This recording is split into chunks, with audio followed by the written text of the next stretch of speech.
Bom, deixa eu gravar aqui porque eu não tô conseguindo gravar no Instagram. Por algum motivo tá dando algum bug e eu não sei o porquê. Então, em relação a alguns questionamentos. Primeiro, em relação sobre a episiotomia. Tem alguns profissionais que ainda realizam, não com tanta recorrência.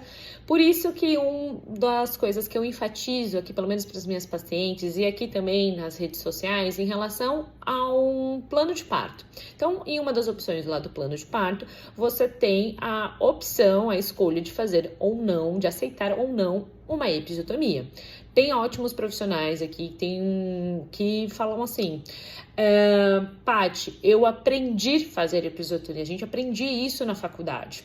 Lógico que não fazemos com tanta recorrência, mas às vezes ali na necessidade eu opto por fazer. E se a minha paciente estiver de acordo, talvez vai ser o obstetra que vai acompanhar no parto. Ou talvez não.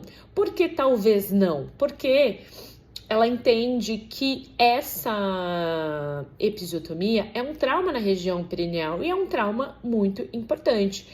Diferente de uma laceração. A laceração, ela acontece em direção à fibra muscular dessa região perineal, diferente da episiotomia, que é um corte realmente na lateral ali do seu assoalho pélvico. E tem episiotomia que, gente, chega até a região do bumbum. Eu já vi umas fotos assim, que assim, infelizmente dá dó e tem muitas mulheres que não são informadas em relação a esse tipo de trauma, em relação às consequências que isso pode gerar isso no pós-parto, em relação à dor na relação, em relação a todo um prejuízo ali, até mesmo na função dessa região. Então é importante sim que vocês estejam conscientes do tanto que a episiotomia pode trazer aí de malefícios nessa região. E pensando numa região que é sensível e outra, você tá no pós-parto, imagina,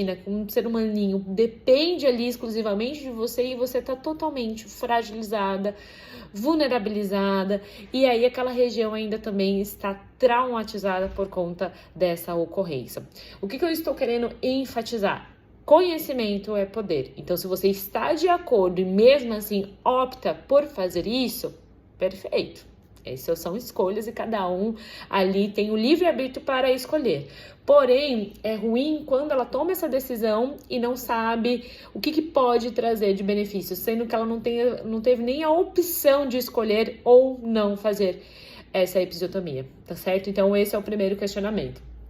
O segundo questionamento em relação à força que é para realizar lá no grande dia. A gente tem algumas forças que podemos realizar, uma delas é a valsalva, que está na literatura sim, porém não é uma força benéfica, não é uma força ali pensando na funcionalidade dessa região abdominal e nem dessa região ali do assoalho pélvico.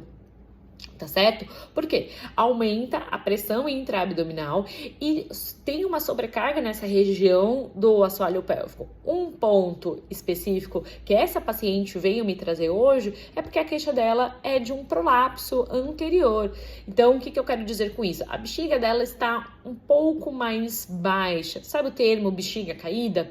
Essa paciente, ela tá apresentando essa sensação de bola, de sensação de peso nesse canal vaginal.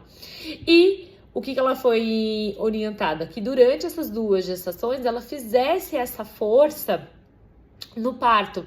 E ela, sim, quando ela vai evacuar, ela também faz algumas forças e até mesmo para urinar, ela também faz essas forças. Então, Paty, o que você está querendo sugerir? Que talvez esse prolapso pode vir dessa força exagerada, dessa sobrecarga nesse assoalho pélvico?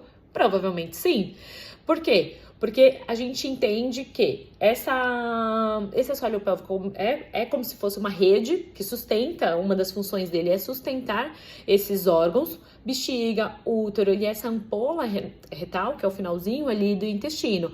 Só que se ele tá tendo muita sobrecarga e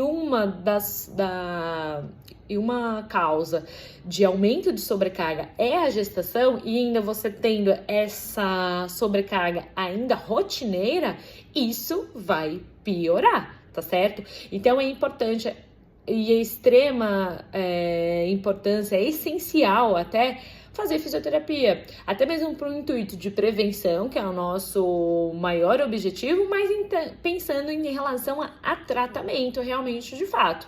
Então, vamos começar com o tratamento não somente com a eletro, pensando nessa possibilidade aí de recuperar a funcionalidade dessa região perineal, mas também pensando em reabilitação dessa região da parede abdominal. Então, um teste que você pode fazer aí em casa, se você pega uma bexiga e vê se quando você vai encher essa bexiga, vê se o seu abdômen, se ele estufa para fora, ou quando você tosse, ou quando você espirra, esse abdômen faz isso, ó, ele cede para frente.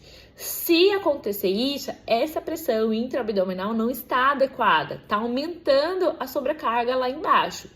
Se você, quando vai soprar, ou quando vai espirrar, quando vai tossir, esse abdômen, ele se contrai, e até mesmo levemente o seu assoalho pélvico lá embaixo também se contrai, e aí sim você consegue encher a bexiga com facilidade, seu abdômen, ele é um ponto positivo de funcionalidade, então tá tudo bem, é isso que a gente espera. Então esses questionamentos são importantes a gente levar em consideração, pensando ali na funcionalidade da nossa região, da parede abdominal, mas pensando ali na região perineal. Tá certo, chuchus? Então, qualquer dúvida, mande aqui o seu comentário e eu espero que eu tenha sido bem clara aí nesse raciocínio clínico, tá certo?